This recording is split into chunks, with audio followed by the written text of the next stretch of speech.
Whoa. I'm running short of words right now, but I cannot afford this because I have to speak. Thank you so much for all the love, for all the warmth.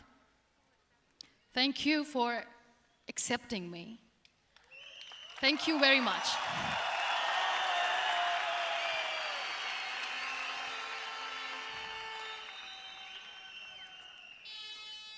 Well, I always start my talk with a disclaimer. And that disclaimer is that I've never claimed to be a motivational speaker. Yes, I do speak, but I feel more like a storyteller because wherever I go, I share a story with everyone.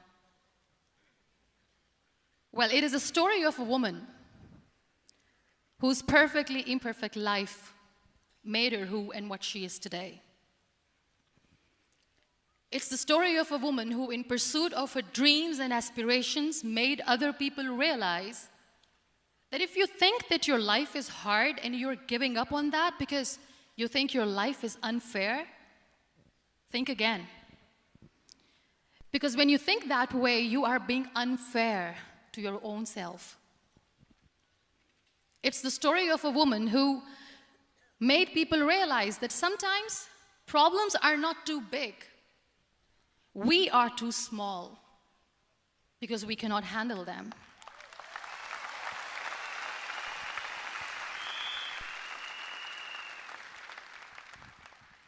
It is the story of a woman who with time realized that real happiness doesn't lie in success, money, fame. It lies within. Real happiness lies in gratitude. So I am here, and I'm going to share the story of that woman. That is my story. The story of gratitude.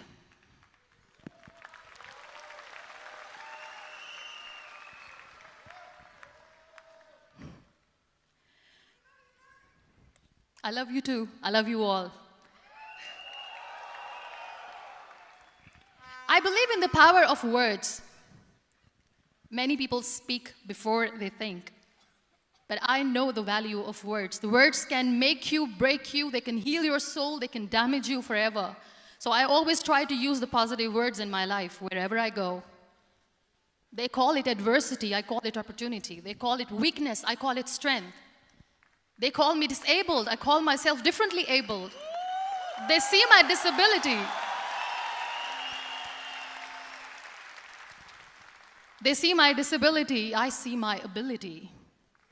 There are some incidents that happen in your life, and those incidents are so strong that they change your DNA. Those incidents or accidents are so strong that they break you physically. They deform your body, but they transform your soul.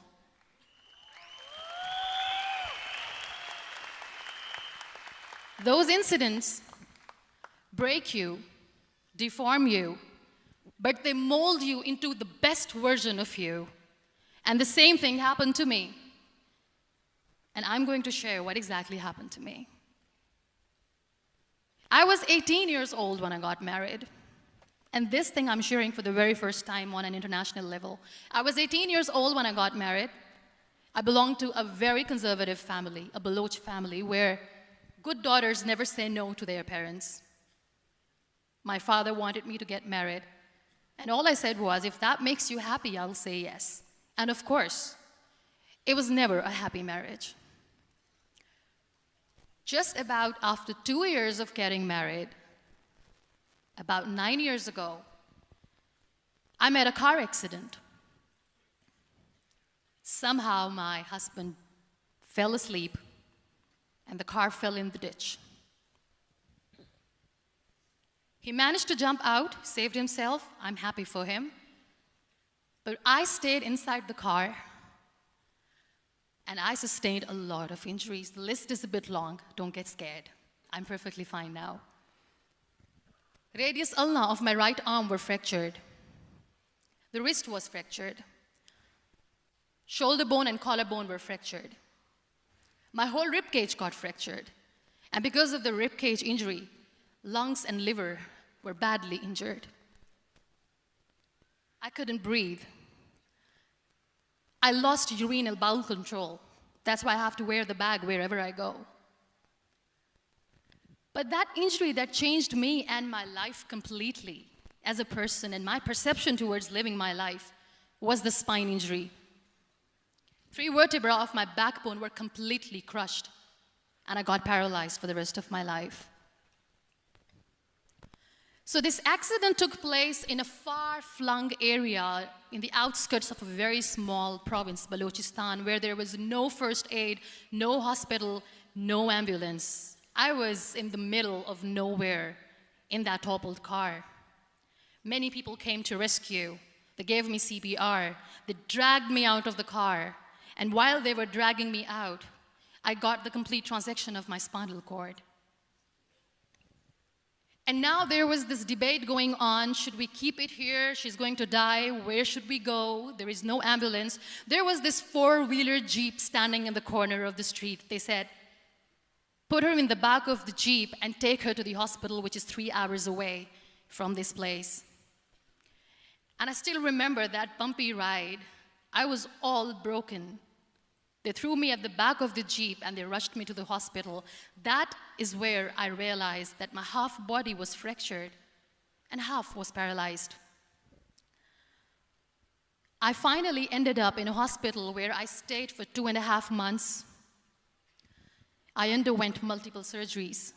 Doctors have put a lot of titanium in my arm. There's a lot of titanium at my back to fix my back. That's why people in Pakistan call me the Iron Lady of Pakistan.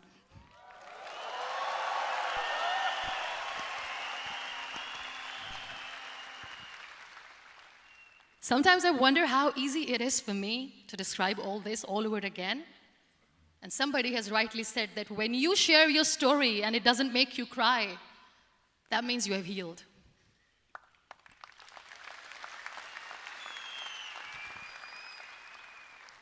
Those 2.5 months in the hospital were dreadful.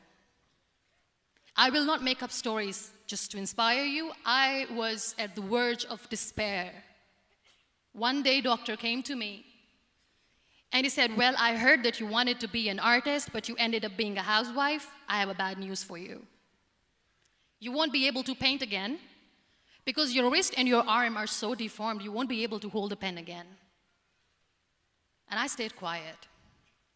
Next day, doctor came to me and said, your spine injury is so bad, you won't be able to walk again. I took a deep breath and I said, it's all right. The very next day, doctor came to me and said, because of your spine injury and the fixation that you have in your back, you won't be able to give birth to a child again. That day, I was devastated. I still remember, I asked my mother, why me?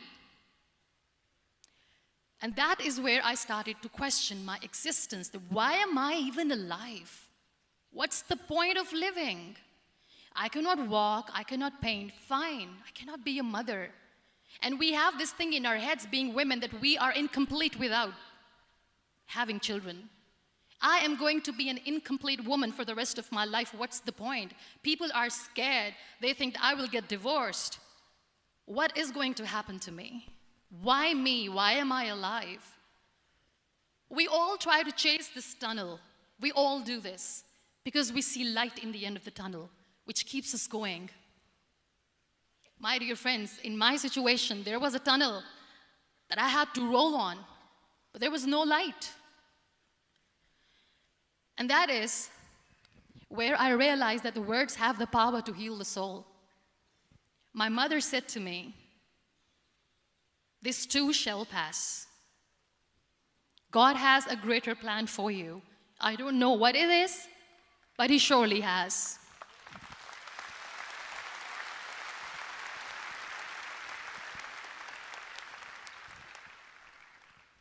And in all that distress and grief, somehow or the other, those words were so magical that they kept me going. I was trying to put that smile on my face all the time, was hiding. It was so hard to hide the pain, which was there.